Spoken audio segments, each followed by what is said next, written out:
दोस्तों आज मैं आपके लिए एक बहुत ही अच्छी स्टोरी लेके आया हूँ। मैंने पढ़ी, मेरे को तो बहुत अच्छी लगी यार। आई थिंक मेरे को लगता है कि आपको भी अच्छी लगेगी। अगर आप सुनोगे तो प्लीज़ सुनिएगा ज़रूर। तो चलो ये मैं स्टोरी स्टार्ट करता हूँ। अधूरे प्यार की एक अधूरी कहानी। प्यार वो एहसास है जो हर किसी को नहीं होता। प्यार वो महसूस है जिसके अंदर खो जाने का दिल करता है। यही एक एहसास मैं आपको बताना चाहता हूँ। शाम का समय था, मैं अपने दोस्तों का इंतज़ार कर रहा था स्टेशन के बाहर। हम लोगों का बाहर कहीं घूमने जाने का प्लान था और मैं जल्दी पहुंच गया था। कुछ समझ नहीं आ रहा था कि मैं क्या करूं। मैं स्टेशन के पास जाके बैठ गया कि तभी कुछ ऐसा हुआ कि मेरी ज़िंदगी एक अलग मोड़ लेने वाली थी। स्टेशन की तरफ मैं देख ही रहा था कि मेरा दोस्त आया कि नहीं, तभी अचानक से मेरी नज़र एक लड़की पर पड़ी। वो जो वक्त था, मैं पूरी तरह कुछ देर के लिए थम सा गया था। मैं सब कुछ भूल गया था कि मैं कहाँ हूँ और क्यों हूँ। बस मेरी आंखें उस लड़की की तरफ से हट ही नहीं रही थी और इस तरह से मैं उसे देखता ही जा रहा था। उसका मासूम चेहरा, उसकी छोटी छोटी आंखें, उसके मासूम से चेहरे पे वो मासूम सी उसकी हंसी, जैसे मानो कोई परी हो वो। उसे देख ही पहली नज़र में मानो दिल को कुछ होने लगा था। क्या वो प्यार था? मुझे नहीं पता था। बस दिल बोल रहा था कि मेरा दोस्त कुछ देर बाद आए या ये वक्त रुक जाए। मुझे उसका नाम जाना था, उसके बारे में बहुत कुछ पता करने को दिल कर रहा था, लेकिन कैसे करूं ये समझ ही नहीं आ रहा था। जब कुछ समझ नहीं आया तब मैंने बस भगवान से प्रार्थना की कि मुझे ये लड़की मेरी ज़िंदगी में चाहिए। वो जा ही रही थी मेरी आंखों से दूर। मुझे रोकना था उसे, उससे बात करनी थी, उससे दोस्ती करनी थी और उससे अपने दिल की बात बतानी थी, लेकिन कैसे? यही सवाल बस बार बार मेरे मन में आ रहा था और मुझे बेचैन किए जा रहा था। मैंने फिर सोच लिया कि मेरी आंखों से दूर होने से पहले मुझे इसका नाम पता चल जाए तो मैं इसे अपना बना लूँगा और शायद भगवान ने ही मुझे भेजा होगा मेरे लिए। ये मैं समझूंगा तभी भगवान ने चमत्कार कर दिया। पीछे से आवाज़ आया, प्रिया मैं यहाँ हूँ। फिर पीछे वो देखी तो मैंने देखा वहाँ से एक लड़की आवाज़ दे रही और वो उसके पास चली गई। तभी मैं समझा उस लड़की का नाम प्रिया था। मैं खुश हो गया और उस लड़की को मन किया जा रहा था कि मैं उसको धन्यवाद बोल दूं, क्योंकि उसी की वजह से मुझे उसका नाम पता चला। बस तभी मैंने ठान ली, अब उसे अपना बनाना है, उसे अपनी ज़िंदगी में लाना है। फिर तभी मैं उसके पीछे जाने लगा कि अचानक ही पीछे से एक हाथ आया।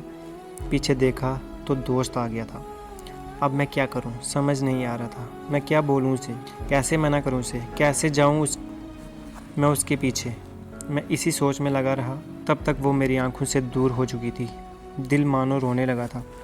तभी मानो ऐसा लगा कि जैसे सब कुछ एक सपना सा था, बस और आंखें खुल गई और सपना टूट गया। मैं वहाँ से चला तो गया अपने दोस्तों के साथ, लेकिन पूरे रास्ते में बस उसी के बारे में सोचता रहा। मानो मेरा दिल अब उसके ख्याल से निकलने को तैयार ही नहीं था। दूसरे दिन मैं कॉलेज के लिए तैयार हुआ और मैं कॉलेज पहुँचा और बेंच पे जाके बैठ गया। फिर दोस्त ने बुलाया और कहा, देख अपने कॉलेज में एक नई लड़की आई है। मेरा मन अभी भी बस उसी के ख्यालों में डूबा हुआ था। आंखों से उसका चेहरा मानो हट ही नहीं रहा था। बार बार मुझे आवाज़ दिए जा रहा था। तभी मुझे गुस्सा आया और पीछे उससे बोलने जा ही रहा था कि मैं रुक सा गया। मेरी नज़र मानो फिर से एक बार सपनों में चला गया। मैंने देखा कि वही थी, मानो जैसे मेरी खुशी का कोई ठिकाना ही नहीं रहा। खुद को रोक ही नहीं पा रहा था। तभी पता चला कि वह नई लड़की थी जो कॉलेज में आज पहला दिन आई। मैं तो मानो हवा में उड़ने लगा। फिर मैंने एक दिन अपने दोस्त को बताया कि ऐसा ऐसा है। उसने कहा जा बोल दे उसे अपने दिल की बात। लेकिन मैं डरता था कि वो क्या कहेगी, क्या लगेगा उसे। यही सोच के मैं हमेशा रुक जाता था। मैं सोचने लगा था कि कहीं वो मेरी बातें सुन के मुझसे दूर ना हो जाए। मैं उससे दूर नहीं होना चाहता था। मुझे यह एहसास हो गया था कि शायद वो भी मुझे पसंद करती है, लेकिन वो कभी कुछ नहीं कहती थी।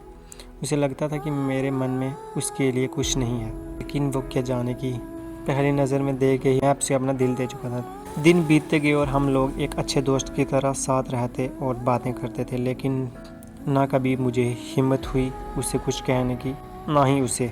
वक्त बीत गया और इस तरह से हम लोग की पढ़ाई पूरी हो गई। लेकिन मेरे दिल में उसके लिए अभी भी पहला और आखिरी प्यार था, शायद उसके लिए।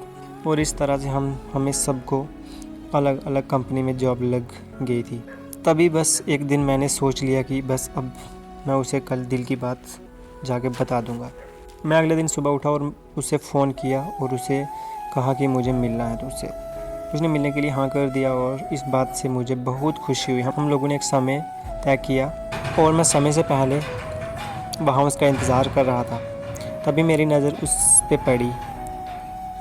वही कपड़े, वही बैग, वही छोटी छोटी आंखें और चेहरे पे वही प्यारी सी मुस्कान। मानो ऐसा लग रहा था कि वही पहला दिन हो जब मैंने उसे पहली बार देखा था। वो धीरे धीरे आ रही थी, मैं तो बस उसे देखता ही जा रहा था। फिर वो पास आती है, फिर वो मेरे सामने बैठ जाती है। तभी बस मैंने उसे कहा कि मुझे कुछ कहना है उससे। फिर तभी उसने भी कह दिया कि मुझे भी कुछ कहना है तुम्हें।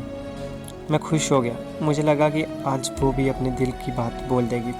फिर मैंने उसे कह दिया कि तुम पहले बोल दो। उसने तो पहले मना किया पहले बोलने से, लेकिन मैंने ही ज़िद कर दी कि पहले तुम बोलो। और वो बोलने जा रही थी। मानो मेरी सांस रुक गई थी उसकी बातें सुनने के लिए। सब कुछ थम सा गया था, बस ऐसा लग रहा था मैं और वो और कुछ नहीं आसपास। फिर अपने बैग से कार्ड निकाला और दिया मुझे। वो जो पल था वही पहला पल जब मुझे लगा कि मेरा सपना था और सपना टूट गया। उस कार्ड में उसकी शादी का आमंत्रण था।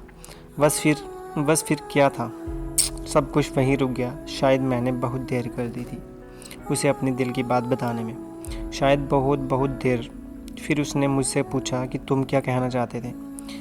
मैं क्या कहता, तब बात बदल गई थी और वो चली गई। मैं वहीं बैठा रह गया। मुझे उसे अपना बनाने का बस एक सपना ही था शायद, जो एक समय पे आकर टूट गया। वो आज का दिन और पहला दिन मानो क्यों आया था, अब तक ये बात समझ ही नहीं आ रही थी। पहले दिन भी एक सपने की तरह आई और कुछ देर बाद टूट गई। और ये आज का पल जो फिर से एक सपना बनकर पल में टूट गया। इसलिए दोस्तों, कभी भी अपने दिल की बात बताने में देर न करो, वरना इतना देर हो जाता है कि अपने प्यार को बस सपने में ही अपना बनाना पड़ता है। तो कैसी लगी आपको ये स्टोरी? अगर अच्छी लगी तो प्लीज़ वीडियो को लाइक, कमेंट, शेयर करना ना भूलिएगा और मेरे चैनल को सब्सक्राइब करना ना भूलिएगा। तो तब तक के लिए बाय।